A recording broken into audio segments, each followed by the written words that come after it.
Tour 302 went down on Friday night in Belfast, Ireland. This is their first show on HBO Max. It was the first show of the PFL era, I guess. I mean, I know Viacom still owns like a small stake in it, but it's essentially PFL running the show from here on out. Before we even break into the fights real quick, because I don't think we'll spend too long on those, what did you make about the presentation, about the first show on HBO, so on and so forth? I think it was all well done. Yeah. You know, obviously we talk about PFL pacing, Bellator pacing, and all that in the past. You know how they have their own. And I saw you make a comment about that as well. But quality wise, I think everything is good. Mm-hmm.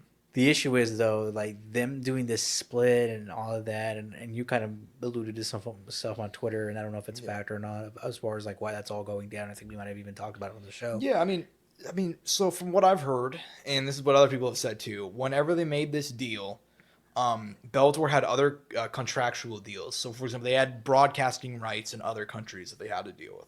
So they still had those broadcasting rights. They just didn't have a deal in the U.S. So as a part of the deal, PFL has to run Bellator for at least a year.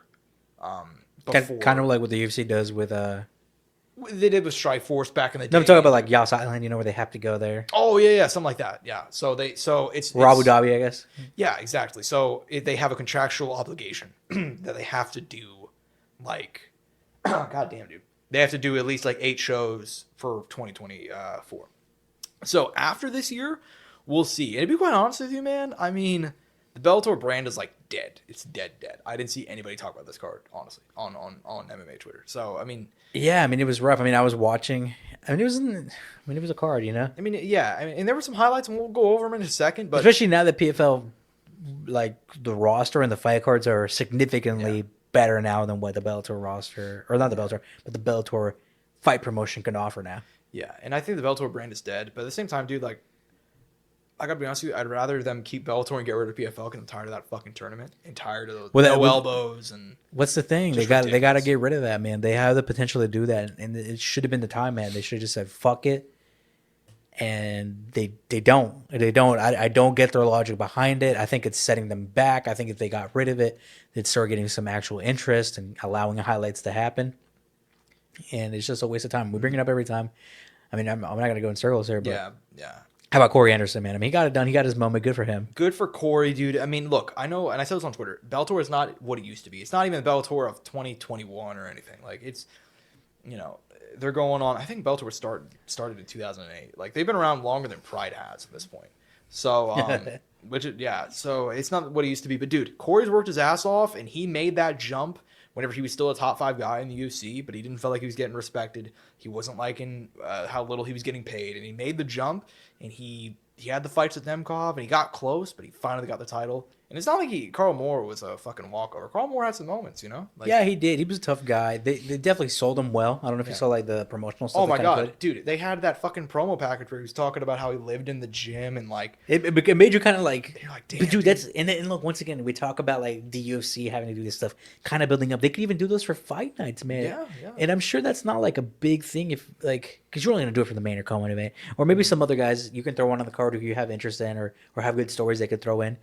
Like that makes you put some level of investment into a fighter. Mm-hmm. And the fact that promotions and places don't do this all the time is, I think, limiting and not allowing to build out more stars and superstars that promotions could have. So I thought that was a good thing because I told you, like, I kind of went in there and just been like, Corey's going to get it done. And they kind of started playing. I'm like, oh man, what a touching story, man. His dad had cancer, whatever. And I mean, look, it didn't change the result, but at least it had at least increased to an extent my level of interest in the fight that I had before going into it without even watching that, and then it leveled up a little bit there. Yeah, and I'm in full agreement with you. I was watching that shit, and I was rooting hard for Corey going into the fight, and I was watching the promo. Man, you're like, damn, Carl Moore is kind of... Carl Moore's a cool dude, man. Like, if he won, I can't be upset. I wouldn't be mad. And look, he put up a good fight, man. Could put up a good fight. It was an entertaining fight. Happy for Corey, man. He worked his ass off, and good for him. That co-main event, dude. Patricio Pitbull. What a fucking fight, right? Yeah, back and forth. Jeremy Kennedy rocked him. Patricio came fucking roaring back. Now, granted, third, though, there was 2 pretty serious fouls in the fight, Josh. Yeah.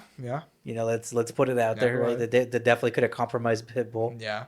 I mean, he was like a headbutt and an eye poke, I believe. I think so. Yeah. Yeah, so he was definitely, and he got rocked too. Pitbull had to walk through hell to get that third round, but then, dude, once he found the right spot, he wasn't gonna let him go. And I'll give props to Bellator here, by the way. A small production thing. Whenever he rocked him up against the fence, they had like a different camera angle, like they switched camera angles, and you saw Pitbull just like the perfect angle of like them in the like fighting close, and you got to see every shot land. Like that was some good camera work by Bellator, bro. Shout out their new team. Yeah. Shout out to the director. Yeah, shout out their new team, dude. Good for Pitbull, and dude, he calls out Aaron Pico. That is gonna be. But who else did he call out? I thought that was cool too. I know it doesn't matter, but he called out ELYXR. And he also called out, I can't remember, Jesus Pinedo, I believe. Yeah, because they didn't get to fight. Yeah, correct. So he called out PFL's number one, he called out UFC's number one featherweight, and he called out Aaron Pico, who's his number one contender featherweight. So I love that shit. Pitbull, 36 years old, still a dog, dude. Biggest what ifs ever. You know, what could he have done in the UFC, right? I think he's probably content with his career, though. You know what I mean? Yeah, no, definitely. But at one point in time, dude, like someone said, like Volkanovski Pitbull was one of the most interesting fantasy matchups you could make. Yep. Around the time that he was double champ and Volkanovski was kind of, yeah, beating Max. So, yeah, I mean, first Bellator show. I mean, if I have to give him a grade, I'll give him, 7 out of 10.